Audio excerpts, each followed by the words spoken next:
आज हम लोग कुछ न्यूमेरिकल हैं जो ट्रेसेस से रिलेटेड हैं। उस लास्ट ईयर के गेट के न्यूमेरिकल्स हम सॉल्व करेंगे और बड़े आसान तरीके से करेंगे। केवल 3 रूल हमें अगर याद होंगे तो हम सारे न्यूमेरिकल्स गेट के लास्ट ईयर के ट्रस से रिलेटेड कर देते हैं। ट्रस एक बहुत ही इंपॉर्टेंट टॉपिक है और ये हर साल इसका कोई ना कोई क्वेश्चन आता है। क्वेश्चन बहुत डिफ़िकल्ट नहीं होता। अब आप करते क्या हो, लॉन्ग मेथड्स और जो आपने बुक्स में पढ़े हुए हैं उन मेथड्स को आप जब यूज़ करते हो तो काफ़ी टाइम लग जाता है आपको करने में और कहीं ना कहीं कैलकुलेशन मिस्टेक भी हो जाती है। तो हम केवल 3 रूल से इसे सॉल्व करेंगे। तो 3 रूल सबसे पहले देखते हैं कि 3 रूल हैं कौन कौन से जिनसे हम इसे सॉल्व कर सकते हैं। तो रूल नंबर 1, पहला रूल देखो, if there are 3 members at a joint out of which 2 are collinear and no external force act on the joint. The third member is a zero force member. The other 2 members have the same force. ये पहला rule ये कहता है कि अगर आपके पास कोई joint है उस पर 3 मेंबर्स लगे हुए हैं, member number 1, member 2 and member 3, ये 3 मेंबर्स लगे हुए हैं। इनमें से अगर कोई 2 मेंबर कोलिनियर हैं तो तीसरा जो मेंबर होगा उसका फोर्स 0 होगा। तो F3 क्या होगा, 0 होगा। और जो 2 मेंबर कोलिनियर हैं उनमें फोर्स इक्वल होंगे। F1 F2 होगा अगर नो एक्सटर्नल फोर्स, कोई एक्सटर्नल फोर्स इस जॉइंट पे नहीं लगा है। ये आप ध्यान रख लें। ये हो सकता है कि ये जो थर्ड मेंबर है ये वर्टिकल ना हो कि इंक्लाइंड भी हो सकता है।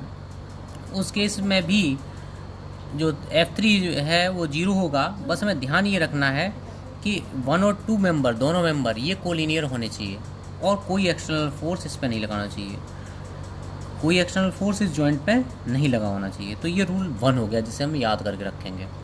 दूसरा रूल क्या है, if there are 2 members at the joint, अगर जो किसी जॉइंट पे 2 मेंबर हैं and there is no external force on that joint, और इस जॉइंट पे कोई एक्सटर्नल फोर्स नहीं लगा है, then both member are 0 force member. तो दोनों जो मेंबर होंगे उन पे जो फोर्स होगा वो 0 होगा। तो आप देख सकते हैं कि ये एक मेंबर है, ये एक मेंबर है, दोनों एक जॉइंट पे लगे हुए हैं, इस पर कोई एक्सटर्नल फोर्स नहीं लगा है। तो F1 या F2 क्या होगा, 0। इस तरह से ये ज़रूरी नहीं कि परपेंडिकुलर हो, ये इस तरह से किसी एंगल पे भी हो सकते हैं। तो उस केसेस में भी कोई एक्सटर्नल फोर्स नहीं लगाया है और 2 मेंबर हैं तो फोर्स F1 F2 0 हो जाएगा। इसके बाद रूल 3, ये रूल बहुत ही इंपॉर्टेंट है और ये हर क्वेश्चन पे अप्लाई होता ही होता है और गेट के हर क्वेश्चन पे अप्लाई होगा ही होगा। If there are 2 members at the joints, ठीक है, अगर किसी जॉइंट पे 2 मेंबर हैं and the external force is along one of the members, then other is 0 force member. इसका मतलब ये हुआ कि अगर कोई ये आपका जॉइंट है, इस पे 2 मेंबर कनेक्ट हैं, मेंबर नंबर 1 और मेंबर नंबर 2। अगर कोई एक्सटर्नल फोर्स जॉइंट 1 की डायरेक्शन में लगा, इसे समझ लेना, तो इसका मतलब ये होगा कि F2 पे जो फोर्स होगा वो ऑटोमेटिकली 0 हो जाएगा और जो F1 होगा वो आपका F के इक्वल होगा। ये ज़रूरी नहीं है कि किस तरह से केवल आपको ध्यान रखना है कि जॉइंट पे 2 मेंबर लगे हों और एक एक्सटर्नल फोर्स जो लगा है वो दूसरे किसी मेंबर की डायरेक्शन में है। जैसे हम लोग कोई ट्रस के क्वेश्चन करते हैं तो देखते होंगे इस तरह से ये 2 मेंबर कनेक्टेड हैं और रिएक्शन यहाँ नीचे डायरेक्शन से लगती थी। तो हम इसका डायरेक्ट आप लिख सकते हैं, इसमें F2 आपका 0 हो गया और F1 RA हो गया।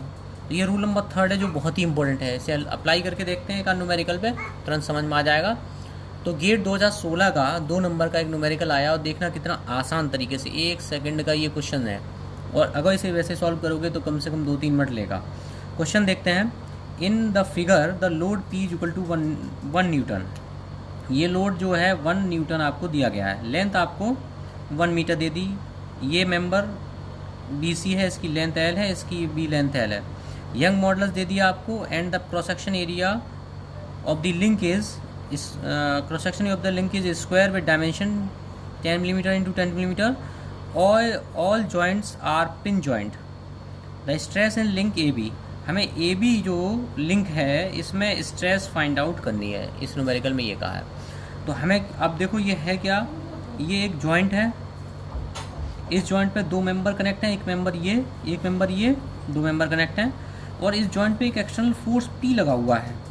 जो कि मेंबर BC की डायरेक्शन में है। तो मैंने अभी रूल थर्ड बताया है कि अगर जो कोई जॉइंट है उस पर 2 मेंबर कनेक्टेड हैं और अगर वो एक्सटर्नल फोर्स एक मेंबर की डायरेक्शन में है तो दूसरे पे फोर्स क्या हो जाता था, 0।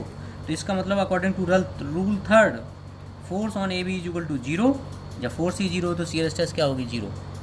अब इस न्यूमेरिकल के अंदर देखो आपको सब कुछ दे रखा है, क्रॉस सेक्शन एरिया दे रखा है और बच्चे काफ़ी टाइम लगा के इसे बहुत टाइम लगाएंगे, तो ये डायरेक्टली आपको निकल आएगा। जब आपकी कैलकुलेशन कम होगी तो आंसर भी एक्यूरेट होंगे, ये ध्यान रख लें। नेक्स्ट क्वेश्चन देखते हैं। ये गेट 2004 का क्वेश्चन है। गेट 2004 का क्वेश्चन है। The figure shown a pin joint plane truss loaded at the point M by the hanging a mass 100 kilogram. The member Ln of the truss is subjected to a load of, 4 option दे दिए। ये आपको एक truss दे दिया, यहाँ पे M मास hanging condition में है।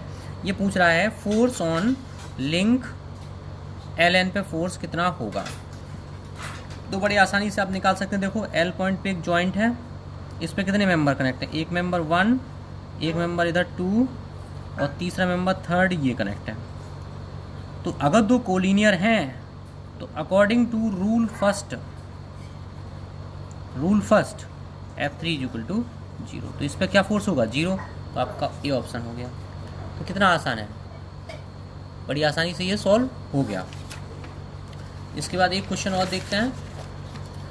ये गेट 2014 का क्वेश्चन है, ठीक है। इस क्वेश्चन के अंदर क्या था, मैंने इसकी थ्योरी, इसकी जो वर्डिंग थी वो लिख दी है।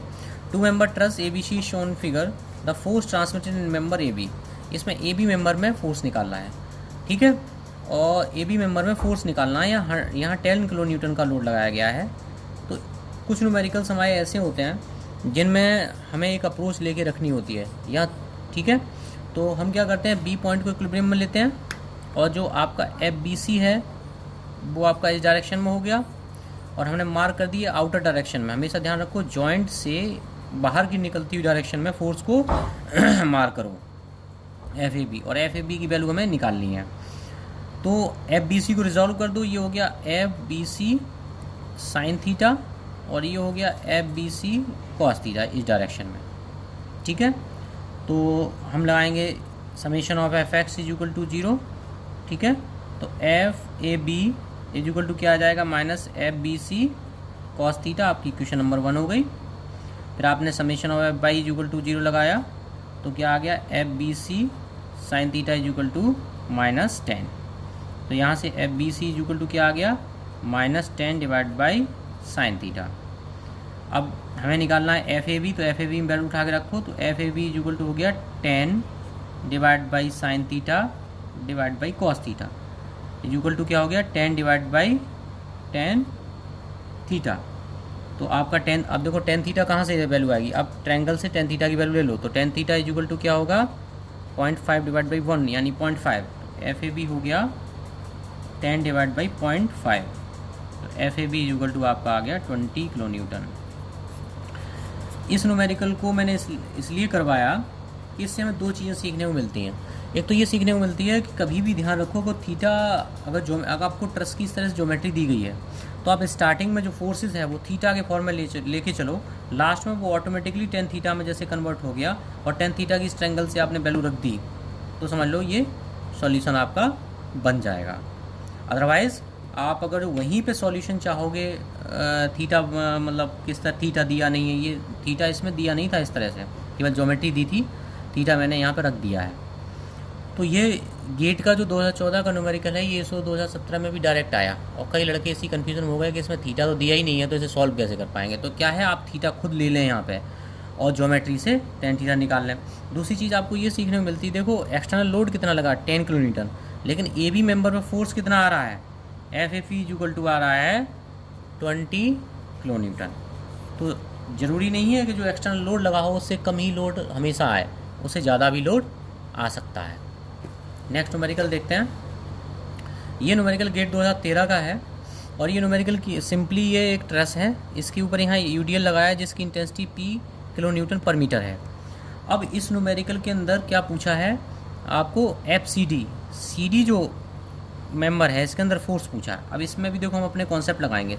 सबसे पहले तो ध्यान रखो जो क्वेश्चन गेट में आते हैं उसमें क्या होता है, जो ट्रस हैं उनमें हमेशा सिमेट्रिकल ही बीम आपको दी जाएगी। देखो एल लेंथ यहाँ है, एल लेंथ यहाँ है, एल बीच में, तो अगर बीच से कट करें सिमेट्रिक है, यानी कि reaction r a equal to क्या होगा, r a equal to r b होगा। तो हाफ आप कर दो, पी एल कितना हो गया, पी इंटू एल, तो आर ए आपका आ गया P L divide by 2, R B आ गया पी एल डिवाइड बाई 2 हैं। अब देखो हमें अपना रूल लगाना है, रूल 1 लगाना है, रूल फर्स्ट के अकॉर्डिंग क्या है, देखो ये वाला सी जॉइंट जो है यहाँ पे रूल लगा सकते हैं। तो यहाँ पे जो एफ ए सी है वो आपका एफ सी डी के बराबर होगा और एफ सी इक्वल टू 0 होगा, ठीक है। तो अब हमारी आसानी क्या होगी, हम ए सी निकाल लें तो हमारा सी डी के इक्वल हो जाएगा, ठीक। तो हम क्या करें, ए पॉइंट को इक्विलिब्रियम में ले लें। तो ए पॉइंट को हमने इक्विलिब्रियम लिया तो रिएक्शन आपकी लग गई r a equal to p L divide by 2, एक फोर्स लग गया एफ ए सी, एक फोर्स लग गया एफ ए ई, और दोनों के बीच में एंगल 45 डिग्री है, ठीक है। अब इसे हमने रिजॉल्व कर दिया। जब इसे रिजॉल्व कर दिया तो एफ यहाँ से f a e sine 45 equal to क्या आ गया, f a e sine 45 equal to आपका एफ ए ई साइन 45, इधर जाएगा कंपोनेंट, इधर एक कंपोनेंट जाएगा f a e cos 45 equal to minus r a equal to minus p L divide by 2। अब f a c equal to क्या हो गया, minus f a e cos 45, ठीक है। अब देखो एफ ए ई आप निकाल चुके हैं, कितना है, एफ ए ई आप निकाल चुके हैं, एफ ए